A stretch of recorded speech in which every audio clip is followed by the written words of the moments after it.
बताएंगे मानव शरीर में मौजूद कमल चक्रों की अद्भुत और रहस्यमयी जानकारी। क्या आप जानते हैं कि हमारे शरीर में कई दिव्य कमल चक्र होते हैं जिनमें अलग अलग देवताओं का स्थान बताया गया है। और जब आत्मा शरीर से यात्रा शुरू करती है तो सबसे पहले वह मूल कमल में पहुंचती है। तो चलिए जानते हैं इन कमल चक्रों का रहस्य और आत्मा की अद्भुत यात्रा। प्रथम मूल कमल है, गणेश जी का लोक है। ये 4 पंखुड़ी का कमल है। जब जीव का शरीर पूर्ण हो जाता है और जब आत्मा ऊपर उठने लगती है तो सबसे पहले नीचे जाएगी, जहां गुदा के पास मूल कमल है जिसकी 4 पंखुड़ियां हैं, जहां गणेश जी विराजमान हैं। आओ देखें वहां क्या क्या होता है। जैसे ही आत्मा मूल कमल में पहुंचती है वह गणेश जी के सामने खड़ी होती है। वहां बहुत रिद्धि सिद्धि प्राप्त जीव और ऋषि मुनि मिलेंगे और कहेंगे आजा यहाँ पे कहाँ जाएगा, यहाँ देख कितना आनंद है। यहाँ तो हम सभी के ठाठ हो रहे हैं, नाचना गाना और ना जाने क्या क्या लालच देंगे। उसके बाद ये आत्मा ब्रह्मा जी के लोक में अर्थात कमल चक्र में प्रवेश करती है। उस कमल के मध्य में 4 मुख वाले ब्रह्मा सिंहासन पर बैठे दिखाई देते हैं। चारों ओर देवता और अप्सराएं नृत्य कर रही हैं, संगीत बज रहा है, स्वर्गीय महल और चमकता हुआ वातावरण। ब्रह्मा जी आत्मा से कहते हैं, आओ देख लो, तुम्हारे पास अभी इतना पुण्य बाकी है। यहाँ हजारों वर्षों तक तुम ऐश्वर्य, नृत्य गान और सुख भोग सकते हो। आत्मा थोड़ी देर के लिए आकर्षित होती है, लेकिन तभी उसके सामने गुरु जी प्रकट हो जाते हैं जो सावधान, ये सब भोग तुम्हें फिर जन्म मरण के चक्र में बांध देंगे। वास्तव में परमात्मा ही होते हैं गुरु जी के रूप में। तब गुरु जी ये ज्ञान याद दिलाते हैं जो पूरी उम्र सत्संग में सुनाया और फिर सतर्क करते हुए कहते हैं, सावधान, ये सब भोग तुम्हें फिर जन्म मरण के चक्र में बांध देंगे। क्योंकि परमात्मा और इस काल के बीच निर्णय हुआ है, फैसला हुआ है, कॉम्प्रोमाइज है कि यदि अंतिम सांस में भी काल की यानी उसकी बनाई हुई व्यवस्था में इच्छा रह जाएगी तो कबीर साहिब कुछ नहीं कर सकेंगे। वे आपको छोड़कर चले जाएंगे। वे बेचारे रोते हुए जाएंगे और कहेंगे, देखो, इस निकम्मे को सारी उम्र इतनी मेहनत की, फिर भी इसने अपने पांव काल के जाल में फंसा दिए। क्योंकि हमें अपनी सांसों का नो ड्यू सर्टिफिकेट अदेयता प्रमाण पत्र लेते हुए चलना पड़ेगा। तब वे केवल नो ड्यू सर्टिफिकेट ही नहीं देंगे, बल्कि आपके नाम की हुई कमाई भी फालतू बचेगी।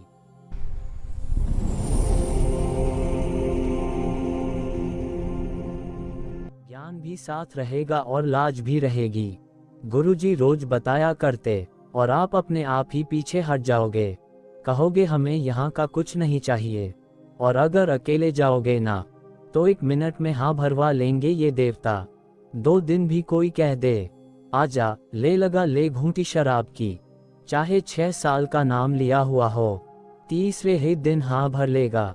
कहेंगे थोड़ी सी तो पी ही ले, थोड़ी सी पी और बात बिगड़ी, इतना मन पापी है यो। फिर ना भी कमल में जाओगे, ना भी कमल में विष्णु जी के लोक में उनके अधिकारियों द्वारा वहां के ठाठ आपको दिखाए जाएंगे।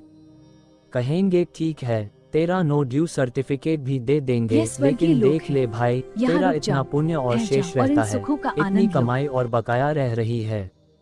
यहाँ पर हजारों बरस तक मौज ही मौज है।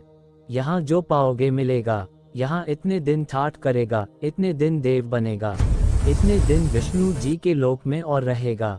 देख ले भाई, सारा दिन बाजे बजेंगे, नाचना गाना होगा और दुनिया भर की सुविधाएं हैं। और उसके बाद जाओगे शिव जी के लोक में, वहाँ भी यही लालच दिखाए जाएंगे, क्योंकि आपके हर मंत्र की हर स्थिति की बहुत ज्यादा कमाई है। हम इसका कोई बेनिफिट नहीं लेंगे। फिर ये प्राणी दुर्गा के लोक में जाएगा, वहाँ तो गजब ही माहौल कर रखा है, लेकिन हमें वहाँ से कुछ नहीं लेना, क्योंकि यह ज्ञान आपको रोकेगा। और साथ में गुरु जी भी खड़े दिखेंगे। परमात्मा गुरु जी के रूप में आएगा और कहेगा, आजा भाई, चलें अब। तब ही आप यहाँ से निकल पाओगे, नहीं तो एक पल में ही सब कुछ बिगाड़ देगा। यह मन इतना पापी है। तो कहने का भाव ये है, कबीर साहिब कहते हैं कि नादान। अब जैसे हम भक्तों को तो रोज ही मार्गदर्शन करते हैं, बताते रहते हैं, और एक आधा फिर भी विचलित हो जाता है। घूंटी सूटी पिए जाता है और दूसरे पीते नहीं। उन्हें शर्म आती है कि गुरुजी क्या कहेंगे, अगर गुरुजी को पता लग गया तो कुछ इस उद्देश्य से भी बचे रहते हैं कि भाई दारू पीना बहुत बुरी बात है। ये ज्ञान भी उनके हृदय में समाया रहता है। और अब जो अनजानपने में हैं और वे ब्रह्मा, विष्णु, महेश के अधिकारी देवता आपको बहुत अच्छी तरह समझाएंगे कि यह ऐसे होता है, ये वैसे होता है। बेटा इस यात्रा को मत रोको। महाराज आप मना कर रहे हैं? हाँ, और अगर उनकी बातों में आ गए और गुरु जी की उंगली छुड़वा गए तो आपको कितना ठाठ देंगे वह सुनो ध्यान से।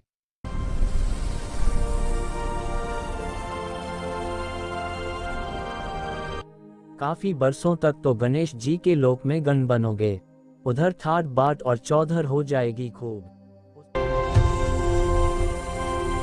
जब समय पूरा हो जाएगा उसके बाद आप ब्रह्मा के लोक में आओगे।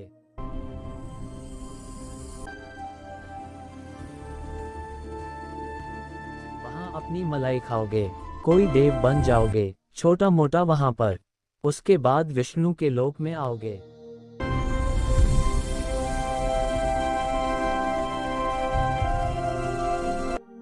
ये नाम इतने अच्छे गजब के मंत्र हैं आपको मिले हुए। उसके बाद विष्णु जी के लोक में आप रहोगे 150 बरस और वहां अपनी मलाई खाओगे। उसके बाद आपको विष्णु लोक से चलता कर देंगे। फिर शिव के लोक में आओगे। शिव के लोक में जब ये कमाई खत्म हो जाएगी फिर दुर्गा के लोक में आओगे।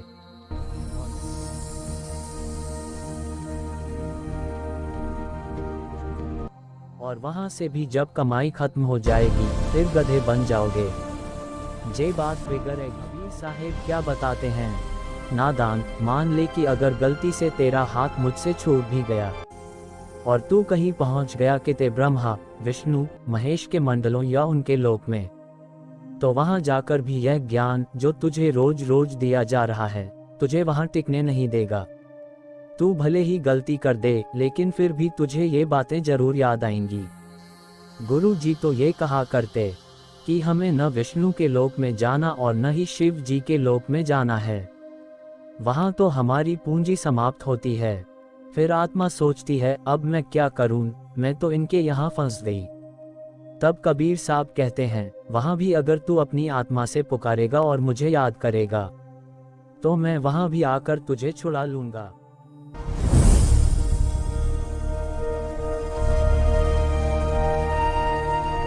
छोड़ कहते हैं इंद्र का राज काग की विष्टा। स्वर्ग लोक के इंद्र का राज भी सतलोक की तुलना में वैसा ही है। जैसे हलवे की तुलना कौए की बीट यानी कौए की टट्टी से की जाए तो सोच कर देखो उस सुख में कितना बड़ा अंतर होगा। जहां हम जाएंगे वहां हमारा मनुष्य के जैसा शरीर होगा लेकिन वह तेजपुंज का दिव्य शरीर होगा।